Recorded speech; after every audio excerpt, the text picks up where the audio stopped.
All right. Well, thank you guys so much for joining us for another episode. This is episode 4 of the Chronicles Chat, where we talk to others about their story in order to help you. So, this is Kevin Sullivan hosting the show, and I am so excited to introduce another guest to you guys. So, this is Jordan Shidlofsky. So, I would say you're the founder, co-founder, creator of so many different brands, but and companies, but it's almost too many to list at this time. So, kind of tell us, what's going on, and we're going to talk a little bit about the hemp business. We're going to talk about the CBD business, how you got started, where that entrepreneurial spirit came from, and I'll kind of let you just tell us about yourself and what you're doing. So you're in Miami, so you're not doing too bad, I guess. Yeah. Well, first, thank you so much for having me on the show. I'm really grateful to have this opportunity. Just a little bit about myself. I was an attorney for about 5 or 6 years. I practiced law in Miami, and then was practicing law. And one of my buddies, his dad was a shareholder in a large cannabis company out in Oregon, and we always wanted to go into business together. And so we just took a shot and started selling CBD. This is about 2.5 years ago, before really anybody knew what the CBD was. Um, and we turned that distribution of that product into our own brand. And then that led to a fulfillment center. And there's just businesses on top of businesses that have just developed from our original business. So it's really cool how it just all evolved. It kind of became a necessity. Typically when you're fulfilling orders wholesale, you're boxing them up, you need a warehouse and stuff like that. And at the time, we didn't have the money to do all that. So we started shipping everything ourselves. And then my business partner's dad owns a warehouse, and we started fulfilling out of there. And then that just turned into its own business too. So it was just a natural evolution. So I want to backtrack real quick to even, and then we'll dive into things more. So you were an attorney for a number of years, and then you just said, kind of took this journey, thought it was a great opportunity, and just no safety net, just straight up like, I'm going to leave my job. I have my savings, and I'm just going to go for it with, a good friend of mine, and we're going to make it happen. Yeah, I think that, I was probably 28 years old at the time, maybe 29. Okay. I'd say for like 4 or 5 years. And, when you're a professional and you have a degree, you've been practicing for law for 5 years or accounting for 5 years. The way that I look at it is you can always go back to that, right? But there's only so many times in your life where you could really take that risk and take that jump. And I knew at a stage where I didn't have kids, I didn't have anybody's support, I didn't have a wife or anything like that, that this was my time to really go for it. And I just believe that I wanted to prove to myself that I could start my own business and run it, because I don't think there's a difference between you, I, or anybody else who starts the business. It's just somebody who's willing to take the risk. Yeah, no, I think that's a great point. And, I know that, I guess we'll call him being younger, we'll call him the godfather for lack of better terms. Gary Vee always talks about, I guess in that 20 to 30 range, that's when you really experiment and, take opportunity, because it's like you already have that degree, which is, I think that's awesome, that, and something to definitely talk about is so many people, and it's different strokes for different folks, however they want to do it. But I think so many people, are like, I'm just going to go straight out of high school and do it or whatever. They'll joke about, oh, well, Mark Zuckerberg dropped out of Harvard, but it's Zuckerberg, so He I think dropped out of Harvard. He didn't drop out of, FIU. yeah, exactly. So I think that's great for the listeners it's okay. And you showed that there's still time to get an education, even if it's not a full on law degree, but at least like get a bachelor's. So you have something, to fall back on. And if you even get a master's or a law degree or something, even better.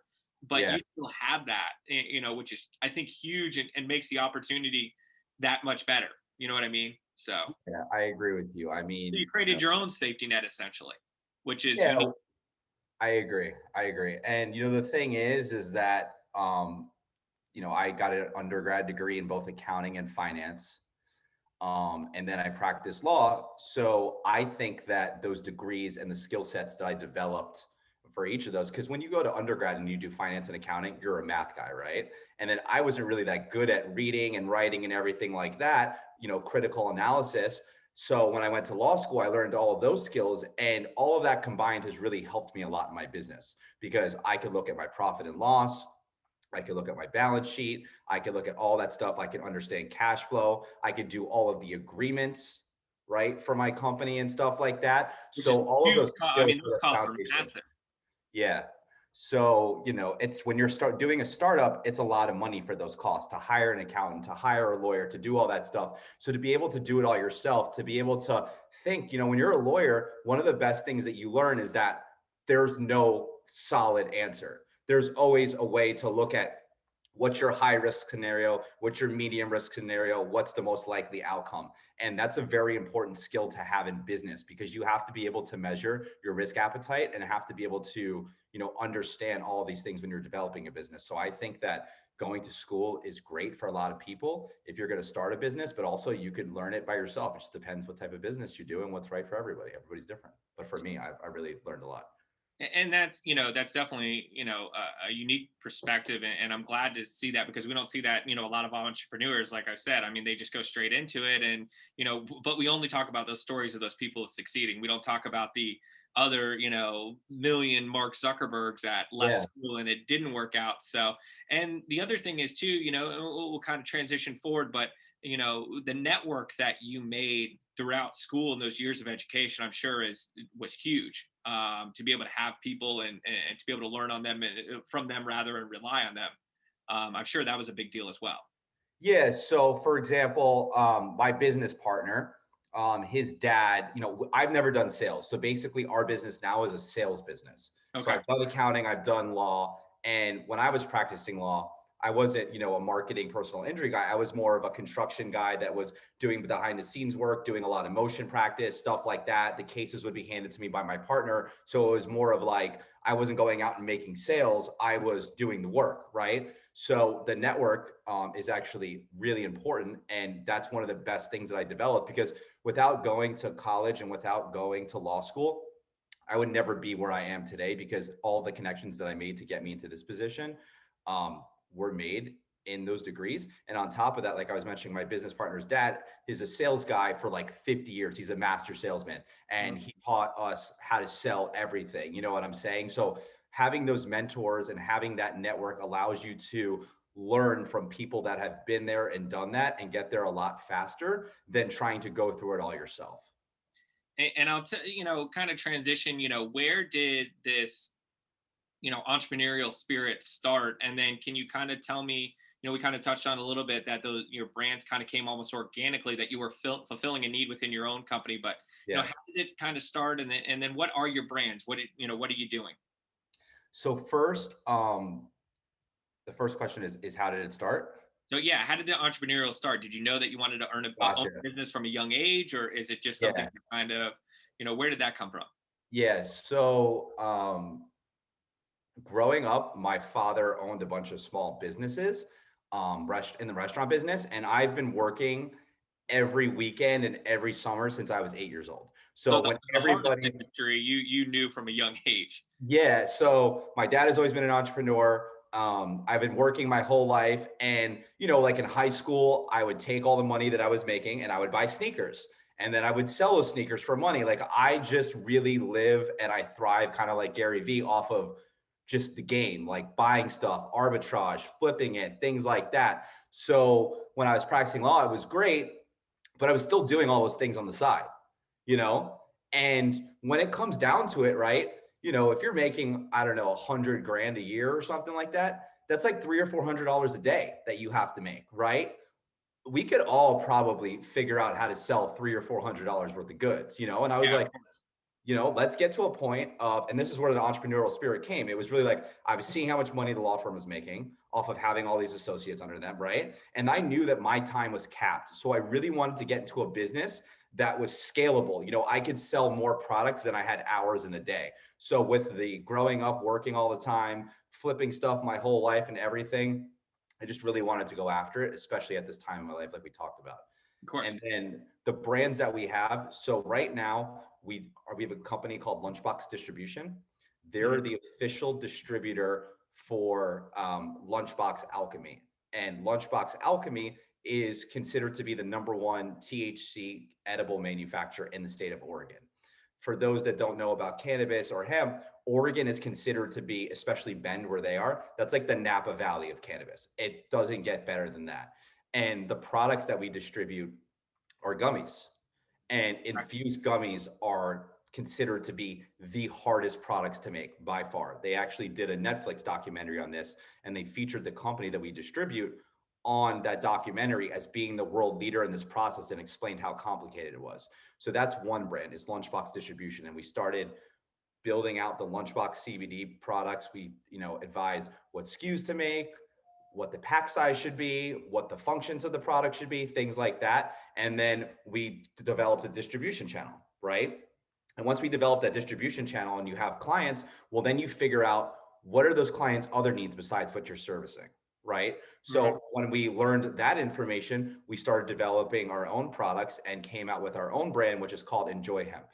Okay. So, Yep. So Enjoy which Hemp is recent, and then you guys are crushing it from, what I've seen on social media. I mean, you guys are doing amazing, which is, I'm so happy for you. Yeah, thank you so much. So yeah, it's great because we built out this really great network. We probably have 1,000 to 2,000 retail partners with our LunchBox brand. And so when we discovered that there was a need in the market, there's now a revolutionary product. It's a minor cannabinoid. So a cannabinoid is a part of the hemp plant that gives you benefits, right? Like CBD, everybody refers to it. That is a cannabinoid, and there's other cannabinoids in the plant.